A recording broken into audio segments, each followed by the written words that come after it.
সবাইকে জানাই সুপ্রভাত। আশা করি আপনারা সকলেই খুব ভালো আছেন। ভিডিওটা যে দিনের বারটা ছিল শনিবার। ঘড়িতে এখন সময় সকাল 9:30। আজকে বাইরের অবস্থাটা দেখেছেন? এখনো পর্যন্ত রোদের কিন্তু কোনো পাত্তাই নেই। একটু বেলা হলে আজ আবার একটু বেরোতেও হবে। তুই ডিউটি যাবি? বল টাটা ঘুরু ঘুরু যাব। হ্যাঁ চল আমরা টাটা যাই। ঘরে আজকে সবজিপাতি কিচ্ছু নেই। গত 2-3 দিন ধরে ভাবছি যে বারবার যাব যাব যাব, যাওয়া আর কিছুতেই হয়ে উঠছে না। হয় ওর বাবার বিকেলে ডিউটি পড়ে যাচ্ছে, বা অন্য কোনো কারণ। আমারও একটু শরীরটা 2 দিন ধরে খারাপ ছিল, তো সেই কারণে আর যাওয়া হয়নি। তো এখন মোটামুটি 11টা মতো বাজছে। এখন যদি আর না বেরোই, ঘরে আর রান্না করা আজকে হবে না। আর যা সবজি ঘরে আছে সেগুলো শ্রীহানের বাবাও খায় না, ওগুলো স্পেশালি আমার জন্যই ওর বাবা নিয়ে এসেছিল। তো এখন ওই জন্য যাচ্ছি সবজি কিনতে। শ্রীহান আর আমি এখান থেকে ওই বাজারে যে সিঁড়িটা আছে ওটা দিয়ে হেঁটে হেঁটে যাব। আর ও আসছি বাবা আসছি। আর ওর বাবা ডিউটির ওদিক থেকেই আসবে, ওই সিঁড়ি ওই নিচের রাস্তা পর্যন্ত। চলুন তাহলে যাওয়া যাক। এই গাছটা আমার বড় ভালো লাগে, এখানে দেখতে ভীষণ সুন্দর, আর একদম মনে হয় কি আকাশের সাথে যেন মিশে যাচ্ছে। ওই জন্য যতবারই আমি এই রাস্তাটা দিয়ে আসি, বিশেষ করে এই দিকটা থেকে যাওয়ার সময়, প্রত্যেকবারই আমি এই গাছটার একটু করে ভিডিওটা ওঠাই। আজ সকাল থেকেই জানেন মারাত্মক রকম হাওয়া চলছে, তার উপর রাস্তাটাও এতটা ঢালু, আমাদের পা বাড়ানোর আগেই মনে হচ্ছে যেন হাওয়াতেই পেছন থেকে ধাক্কা দিয়ে দিচ্ছে। এই দেখুন মন্দিরটাতে একদিন আসতে হবে। আসবো আর কখন আসবো সময়ই হয় না।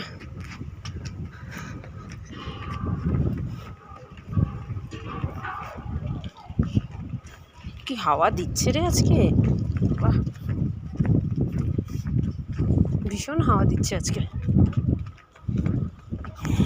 চলে এসছি সিঁড়ির কাছে, চল যাই। আস্তে আস্তে চল, পড়ে যাবি। ডগি, চলো চলো চলো, সামনে তাকাও।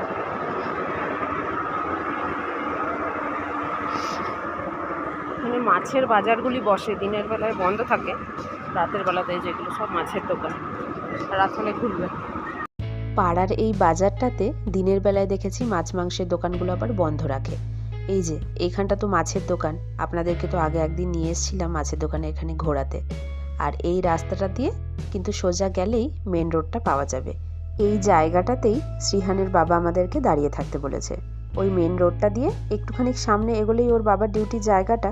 ওমা, এখানে দেখছি আবার দিনের বেলাতেও একটা ফুচকার গাড়ি দাঁড়িয়ে রয়েছে। তবে এখন আর খেতে ইচ্ছে করছে না, সকালবেলা তো।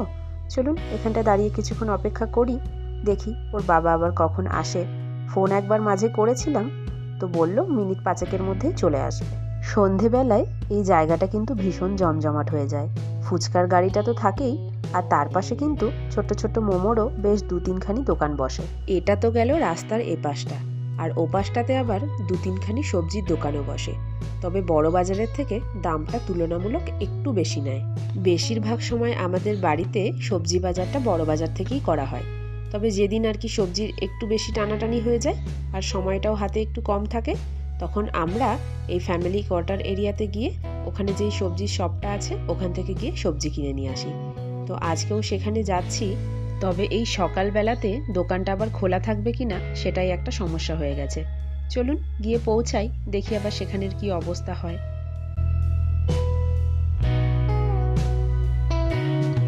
এলাম সবজির দোকানে সবজি কিনতে, তো এসে দেখি দোকান বন্ধ।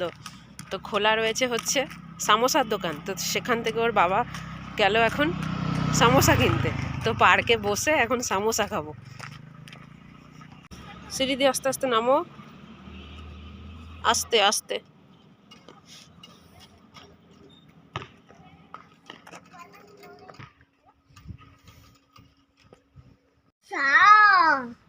ঝাল খাবি?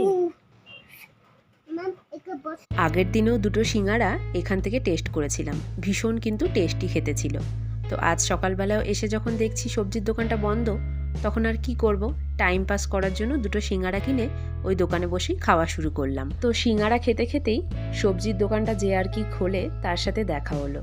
তো তারা আর কি আজকে দোকানটা বন্ধ রেখেছিল, বেরোচ্ছিল সবজি আনতে। তো আমাদের রিকোয়েস্ট করাতেই আর কি দোকানটা খুললো। তো টুকটাক যা সবজির দরকার ছিল কয়েকটা নিয়ে নিয়েছি। এত ভারী ব্যাগটা নিয়ে আস্তে আস্তে হাঁপিয়ে গেছি। ওর বাবা তাও সিঁড়িটা পর্যন্ত তুলে দিল। আর এই যে এই চ্যাংটা আছে, চ্যাংটা কিছুটা দূর হেঁটে এসে পড়বে, মামা কোলে নাও কোলে নাও। তো 12:30 বাজে, চলে এলাম। এবার একটুখানি বসবো, তারপরে আবার রান্নাবাড়ি শুরু করব। এখানে সব সবজিপাতি রয়েছে, সাথে দুধ দই সবই নিয়ে এসছি। একটু পরে এগুলোকে সব ঢালাঢালি করে আবার যার যার জায়গায় তুলবো। চলুন জামা কাপড় চেঞ্জ করে একটু জিরিয়ে নিই, আবার এখনই রান্নার কাজে লেগে পড়বো। আজকে রান্না করছি এই যে উচ্ছে ভাজা। আজকের একদম সিম্পল রান্না বান্না। আর এখানে আর মাছ তো এনেছিল, কটা বেঁচে গেছিলো, 4-5টা মতো পিস আছে। তো সেটা দিয়ে একটু গামাখা মশলা দিয়ে বানিয়ে দিয়েছি। আর এখানে হয়েছে ভাত। ঘুরে ফিরে এসে না আর একদমই রান্না করতে ইচ্ছে করছে না, তো কি করব, ওই জন্য এইটুকুনি করলাম। তো দুপুরের মতো হয়ে যাবে দুজনের আর কি। এখন ওই 2টো মতো বাজতে যাচ্ছে।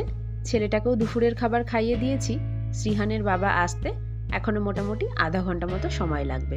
তো এই সময় হাতে যখন কিছুটা সময় আছে, ভাবলাম সবজিপাতি যেগুলো নিয়ে এসছি সেগুলোকে গুছিয়ে যার যার জায়গায় তুলে রাখি। তো আজ আবার একটা বড় দেখুন ফুলকপিও কিনে নিয়ে এসছি।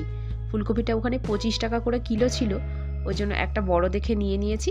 ওই মোটামুটি 1 কিলো মতনই এটা হয়েছে। দোকানে যেটুকু সবজি পড়েছিল মোটামুটি ঝেড়ে পুছে সবটাই আমরা নিয়ে চলে এসেছি। বিশেষত আরও যাওয়া আলু পেঁয়াজটার জন্য, তো সেগুলোকেও একটু বেশি করেই তুলে নিয়েছি। আর এই দেখুন ব্যাগটিতে বিনস, মটরশুঁটি আর কাঁচা লঙ্কা মেশানো রয়েছে। এবার এইটি হচ্ছে একটি বড় জ্বালা। সবগুলোকে বেছে বেছে আলাদা আলাদা প্যাকেটে পোড়া মানে বেশ অনেকখানি সময়ই লাগবে। চলুন এই কাজটি আপনাদের সাথে গল্প করতে করতেই টুকটুক করে গুছিয়ে ফেলি। সকাল থেকে হাওয়ার পরিমাণটা যদিও বা একটু কম ছিল, এই দুপুরের সময়টা থেকে দেখছি পরিমাণটা যেন আরও বেশি তীব্র হয়ে গেছে। এত জোরে জোরে হাওয়া দিচ্ছে, মনে হচ্ছে যেন বাড়ির চালটা একেবারে উড়ে যাওয়ার উপক্রম। কালবৈশাখী ঝড় উঠলে চারিধার যেমন হাওয়াতে একেবারে এলোমেলো উথাল পাথাল হয়ে যায়, আজ এখানেও যেন তার থেকেও আরও তীব্র গতিতে হাওয়া চলছে। দাঁড়ান দুপুরের খাওয়া দাওয়াটা শেষ করি, যদি পারি তাহলে আপনাদেরকে একবার ছাদটাতে নিয়ে যাব। আজ বাইরেটাতে এত হাওয়া চলছে, আমি শ্রীহানের বাবাকে বললাম যে তুমি ছেলেটাকে নিয়ে ঘুমো, আমি গিয়ে আগে ছাদ থেকে কাপড়গুলো তুলে নিয়ে আসি। হয়তো এ যা হাওয়ার তেজ দেখছি, জামা কাপড় টাপড় উড়িয়ে না নিয়ে চলে যায়। দেখতে পাচ্ছেন বিশাল হাওয়া চলছে আজকে। এই ঘরগুলোতে তো টিনের ছাদ, বেশিরভাগ ঘরগুলো এখানে টিনের ওপরটা। তো হাওয়াতে এত পরিমাণ নড়ছে, মনে হচ্ছে যেন ছাদটাই না উড়ে চলে যায়। মানে এবার বুঝতে পারছি কারণটা হয়তো এইগুলোই হবে, যে এত পরিমাণ হাওয়া, সেই কারণে বোধহয় এত বড় বড় বাড়ি এখানে না হয় না। আর তার উপরে কাল রাতে হঠাৎ করে দেখছি প্রায় মোটামুটি ওই 1টা নাগাদ এমন ভূমিকম্প হলো, মানে ভীষণ রকম ভয় লেগে গেছে। মোটামুটি জেগেই ছিলাম, তো হঠাৎ করে দেখছি মানে ঘরের দরজা এমন নড়ে উঠলো। প্রথমে আমি ভাবলাম মনে হয় যে শ্রীহানের বাবা হয়তো মাঝে মধ্যে ওঠে বাথরুম টাথরুম যায়, তো আধা ঘুমন্ত অবস্থায় ছিলাম, তো অতটা খেয়াল করিনি। দিয়ে তারপরে ঘুমটা হট করে ভেঙে গেছে ওই কাঁপুনিটা হওয়াতে।